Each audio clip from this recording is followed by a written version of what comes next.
but I sped off in a Benzie. God, I try so hard to be Nicki Minaj, but the true hard facts is that I can never be her, and that really bugs me. Just a little bit, it kind of bugs me, I'm sorry.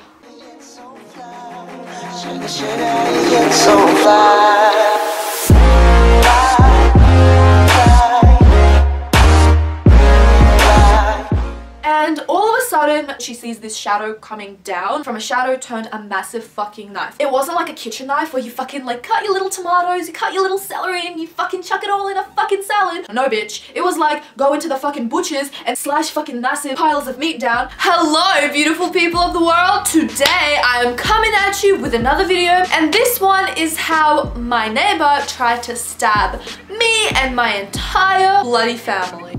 Let's go. This was in my old house. This isn't where I'm living now. In short, he tried to stab us and we sent him to jail. So this guy was on the top floor and we were on the floor right below him. The only thing that we knew about him when we moved after a few weeks is that he liked to blast music, and we never complained about that, and that he liked to drink a lot. How do I know that he liked to drink a lot?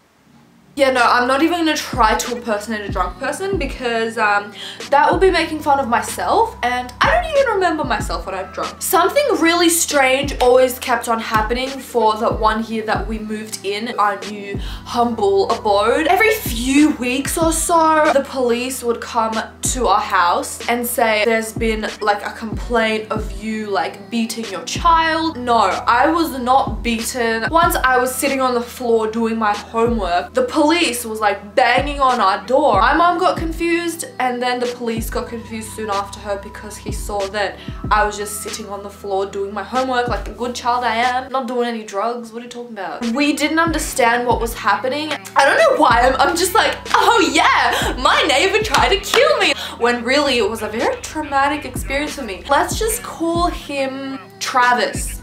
So Travis, my good old pal, my parents always used to say hi to him and stuff. This is what my mum told the lawyers and the judge and everything in court. Basically, the first memory that I've ever had of him was I was on the balcony. We saw this head pop up from below. So we saw from the right side, a head was bobbing up and up and up, and I was just like, motherfucker's Aladdin, like what the fuck? Like you have a freaking carpet or something? Like what? Like what? Like what? And he's like, oh yeah man, like I lost my fucking keys, like is it alright? I'm just gonna climb on top and like break into my own house. So we were like, yeah, like sure, like whatever. Like the amount of fucking times I say like what the fuck. Okay, so he was just like climbing in our windows, snatching our people up. My mom and dad were like, yeah, let's help. And I even remember this, they were like joking around, like saying, oh my god, you're like Spider-Man. And it was kind of weird. It was a weird thing to do. It was hard. He was on the 2nd floor by now, so we helped him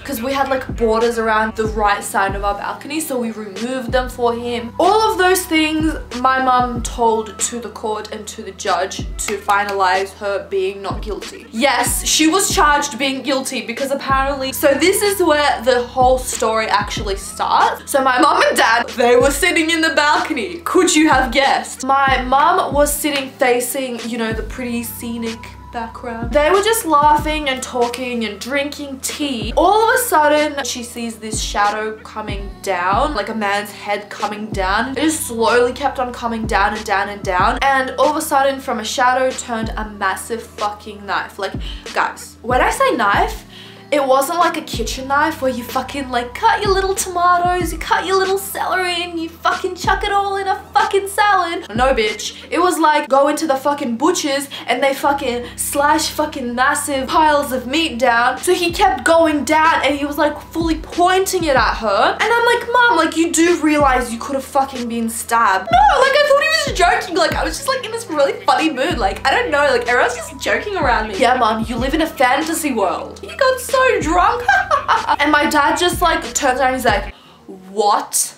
He could have jumped. Like if he had the ability of going up, he could have had the ability of doing the fucking Spider-Man and like leaping into your balcony and running into your house and stabbing everyone inside because he's a drunk maniac. So my mom quickly ran and called the police and was like, we're getting knife threats. Good old Australian police just comes rushing in like 3 minutes. I mean, granted, the police station was right near our house, but anyways, so this is where it gets really crazy. The police came rushing over, knocked on our door and came into the living room. I remember we were all sitting in the living room like shaking. The police was like, yeah, so tell me what happened, in like this really calm voice. So we told him everything in detail and he was just like, yeah, okay. Went up the stairs, knocked on the door, and I am going to tell you first from my perspective and then the perspective of the police officers as told later on in court. When they went up, I just heard bam, bam, bam. We just heard, fuck off, you fucking cunts. So getting told that in court in detail what happened. So apparently the police came up the stairs,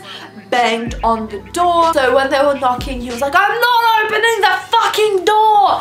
And so they're like, if you don't open the door, we're gonna knock it down, buddy. The door fucking swings open and drunk little Travis jumps out, takes this cupboard. I don't know the size of this cupboard. I don't know if he was Hulk and it was massive or whatever. And he chucked it right at the police officers, right at the door, and was screaming, fuck you, you fucking cunts. You're not fucking getting me. And he just started grabbing whatever he could see in his living room and just hauling it at the police officers, just fucking chucking at them at their heads. And later on, the police officer came into court and his like arm was like in like a bandage. I don't know what happened, but I mean, Travis got him good, man. Travis got him good. He hurt the police officers. That sounded like he like hurt them emotionally, like, oh my god, like you broke my heart. Okay, Rita, just stop. They finally somehow magically got him arrested. They handcuffed him and they brought him downtown. Took him to the police station. I mean, good old Travis was probably trying to stab the police now. The police officers were trying to get him to calm down. He's like, fucking shoot me. Where's your fucking gun? Like, come on, like get your fucking gun out and fucking shoot me. I fucking dare ya. I sounded kind of like, I don't know, I fucking dare ya. Like, why am I instantly doing like a crappy British accent? So my mum got took to court. We found out later on that he has been already in jail for starting fights. So Travis's lawyer was asking her questions to kind of get her to sound guilty or something like that. Are you sure you're not making this up? Are you sure like the sun didn't hit the reflection of something and you thought it was a knife? They were trying to make it sound like it was my mom's fault for getting stabbed and she wasn't like being nice to him because apparently good old Travis wanted to be our friend and we just weren't letting him be. So my mom's just like, what the hell is this? Like, I'm getting stabbed because I don't want to be friends with this guy. So he got sent to jail, and after jail he got an 100-meter restraining order against our whole family.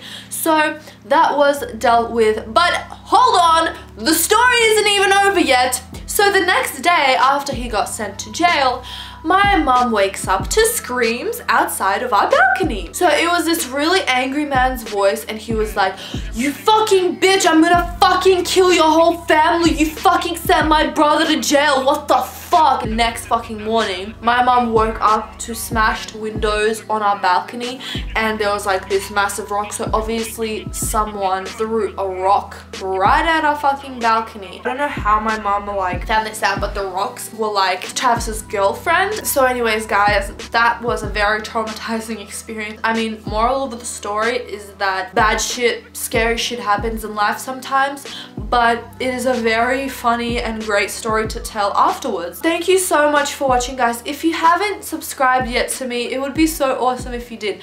I post videos every Tuesday and Friday and I just really want to give you guys just that little bit of inspiration and do something great every single day. Thank you so much for watching. I really appreciate it guys. I'll see you in my next video. Bye everyone.